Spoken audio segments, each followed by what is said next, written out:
जय हिंद। मैं निकिता राकेश जशवानी एक बार फिर आपके साथ जुड़ी हूँ रायपुर छत्तीसगढ़ से और आप देख रहे हैं हंगामा न्यूज। इस वक्त हम मठ पुराना में मौजूद हैं। आप इस फुटेज में देख सकते हैं, ये एक छोटा सा मकान आपको दिखेगा।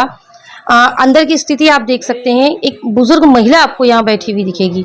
इस महिला से मिलने के लिए हम इस जगह पर आए हैं। मामला कुछ ऐसा है, 1200 स्क्वायर फीट इनके हस्बैंड ने 600 स्क्वायर फीट इन्हें दिया था और 600 स्क्वायर फीट इनके बेटे को दिया था। वो बड़ा बेटा है और उसके बाद इनकी एक बेटी है। मतलब इनके सिर्फ दो ही औलादे हैं, एक बेटा एक बेटी, जिसमें से बड़ा बेटा जो है उसे 600 स्क्वायर फीट उसके पिता ने अपने रहते में ही उसे दे दिया था और 600 स्क्वायर फीट जो बचा था वो उन्होंने इनके नाम किया था, मतलब अपनी पत्नी के नाम किया था। बेटे ने 600 स्क्वायर फीट अपना बेच दिया और उसके बाद में वो पैसा उसने शायद खत्म कर दिया और जब उसे जरूरत पड़ी तो उसने अपनी माता के साथ में दुर्व्यवहार शुरू किया अपनी पत्नी के साथ मिलकर, और लगातार इनके साथ मारपीट होती रही और इनके साथ दुर्व्यवहार होता रहा। इसी बीच एक ऐसी सिचुएशन भी आई थी जहां पर ये गिरे थे और इनका पैर टूट गया था। ये आज पैरों से सही तरीके से चल नहीं पाती हैं। ये इनकी कंडीशन है आज। इस फुटेज में आप देख सकते हैं, ये छोटे से एक मकान में रहती हैं। ये मकान जो है वो किराए का मकान है। बेटे का केस चला उस बची हुई 600 स्क्वायर फीट की जमीन को लेकर के, जगह को लेकर के, जिसमें जब उसे ये समझ में आया कि वो केस अब हार जाएगा क्योंकि सारा सब कुछ जो है वो उनकी माताजी के नाम पर है, इनके नाम पर है। जब उसे समझ में आया कि वो केस हार जाएगा तब उसने कोर्ट में अपना केस वापस लेते हुए, केस जब खारिज हुआ तब उसने ये कहा था कि मैं अपनी माताजी का पूरा ध्यान रखूंगा, मैं इनकी सारी ज़रूरतों को पूरा करूंगा, ये उसी घर में रहेंगी। लेकिन ऐसा कुछ भी नहीं हुआ। वहां से केस जब वहां से खारिज हुआ उसके बाद ये महिला आप देख सकते हैं किस स्थिति में वो इस जगह पर रह रही है। इस फुटेज में आप देख सकते हैं वो किस स्थिति में इस जगह में रह रही है। एक फुटेज और दिखाती हूँ। इस रूम के अंदर में एक छोटा सा रास्ता जा रहा है जो बाथरूम को जाता है। यंग लोग जो हैं, आज आप और हम ही हैं, वो इस जगह पे रहना कभी पसंद नहीं करेंगे। वो इतने अंदर टॉयलेट बाथरूम का यूज करना बिल्कुल पसंद नहीं करेंगे। लेकिन ये महिला सहारे से बाथरूम तक जाती है और सहारे से बाथरूम से वापस आती है। पता नहीं ये महिला अकेले रहती है, ये कितनी बार गिरी होगी या कितनी जरूरतों के लिए, कितनी चीजों के लिए मोहताज भी रही होगी। आइए इसके आगे की कहानी और इससे पहले की कहानी जो इनके पति के वक्त इन पर हुआ है इस केस को लेकर के, वो इनसे जानने की कोशिश करते हैं। अम्मा जी, हाँ। आपके हस्बैंड को गए हुए कितने साल हो गए? 20 साल हो जाता है। 20 साल हो गए। 19 साल पूरा हो गया, 20 साल चालू है अभी। ये जो बंटवारा हुआ था 600 का, हाँ। ये कब हुआ था? कितने साल हो ये गए? 98 में यानी कि दिया था पट्टा। जिस समय मिला ना तो पूरा पट्टा नहीं मिल रहा था, यानी कि 1200 स्क्वायर फीट है करके, तो इसके नाम में कर दिया था। तो आपके पति ने आपके जीते जी आप दोनों को बंटवारा कर दिया। हाँ। तो फिर आपका बेटा अचानक आपके हिस्से पर क्यों आ रहा है? मेरे हिस्से पर उसकी वो जानेगा, मैं कैसे का बता सकती हूँ मैं। आप उसे अपना हिस्सा देना चाहती हैं? नहीं देना चाहती आपके मैं। बहू बेटे आपके साथ में कैसा व्यवहार करते थे? दुर्व्यवहार करती हैं, अभी तक करते हैं लोग। क्या वो यहाँ आकर भी आपको प्रताड़ित करते? नहीं, यहाँ आकर नहीं करते। यहाँ आकर नहीं करते हैं। हाँ। और ये जो मामला चल रहा था 600 स्क्वायर फीट का, हाँ, उस समय हाँ। आपके हस्बैंड क्या करते थे? कैसे समझ नहीं पा रही आपके हूँ। हस्बैंड क्या करते थे? उन्होंने जो 12 स्क्वायर फीट जमीन रखी है, हाँ, हाँ, 600 हाँ। उसकी 600 आपकी, तो आपके हाँ। हस्बैंड करते क्या थे? ये उसमें थे, प्रेस में नौकरी थे, मैं नौकरी पे थे। प्रेस में थे, मतलब हाँ, मीडिया में थे? हाँ मीडिया में थे। हाँ, मीडिया में थे? प्रेस में थे।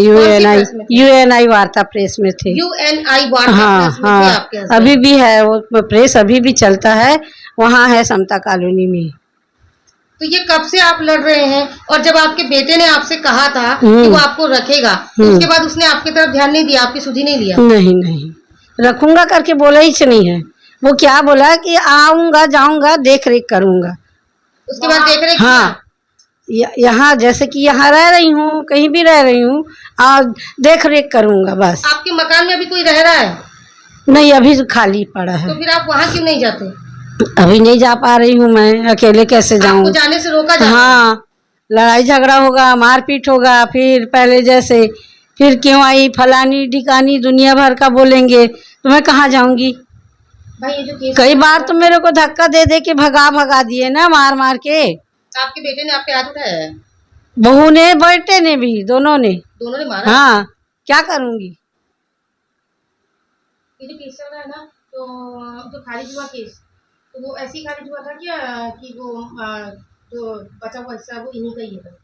तो फिर ये इनको जाने से क्यों रुक रहे हैं? तो केस खारिज हो गया, वो तो ले लिया, ताला मार दिया है वो। तो ताला तोड़ के तो इनको रखवा सकते हैं क्या? कौन रखवाएगा? वो कोर्ट का आदेश है। अभी तक तो वो यहीं रहता था। अभी 2 महीने से वहाँ चला गया है प्रोफेसर कॉलोनी में। 15 साल हो गया मेरे को घर से निकाले। तो 15 साल से आप किराए पर ही रह हाँ 14 साल 15 साल हो गया मेरे को तब घर से से किराए पर निकाले। रह रही हैं? हाँ तब से मैं रह रही हूँ बाहर ही अभी ऐसे। आप क्या चाहती हैं? अभी मेरे को मेरा घर चाहिए। आपको अब मैं आपका मरते समय कहाँ जाऊंगी बताओ? मेरे को मेरा घर चाहिए, चाहे मैं बेचूं, चाहे खाऊं, चाहे किसी को दान करूं, जो मेरा सेवा जतन करेगा वही रहेगा। अभी आपका घर जिंदगी कैसे चल रहा है? आप कैसे अपना मैनेज करती हैं? वही मिलता है 2000 जीवन बीमा का आता है भविष्य निधि ऑफिस से, कर्मचारी निधि से, वहाँ से मिलता है मेरे को। वहाँ से दिल्ली से वो आता है, क्योंकि अर्धशासकीय में थे मेरे हस्बैंड अर्धशासकीय में थे, तो पूरा मिलता नहीं है मेरे को, पेंशन ही नहीं मिलता, बस 2000 आता है। तो 2000 में अपना जीवन यापन करते हैं? हाँ 2000 ये और 250-300 रुपए तो इसका आता है आपके बेटे निराश्रित नाम का। क्या है? अमित सोनी नाम क्या है। करता है? कोर्ट में वकालत किया है अभी। वकालत करता है? हाँ अरे एक टाइम बनाती हूँ, 2 टाइम खाती हूँ, ठंडा खाना भी खाती हूँ। क्या करूंगी, नहीं पूरेगा तो। कितने का लेते? ये 5 रुपए का ये सब्जी लाती हूँ। 5 रुपए की सब्जी मिलती है हाँ आपको? 5 रुपए के ये सब रखे रहते ना, नहीं बिकता उसको भाग से रख देते हैं, हाँ। उसी को ले आती हूँ, उसी को बना के खाती हूँ। ठीक, आप कुछ बोलना चाहोगे? और क्या, कंट्रोल से चावल लाती हूँ बस। कंट्रोल का चावल खाते हैं? हाँ कंट्रोल का चावल खाती हूँ। आप देख सकते हैं पढ़ा लिखा एक लड़का जो वकील है पेशे से, वो आज अपनी माँ को इस कंडीशन पे छोड़कर चला गया है कि वो सहायता निधि की राशि से मात्र 2000 से वो अपना जीवन यापन यहाँ पर कर रही है। ये बहुत ही ज़्यादा शर्मिंदगी की बात है उन औलादों के लिए जो अपनी माता पिता को इस हाल पर छोड़ते हैं।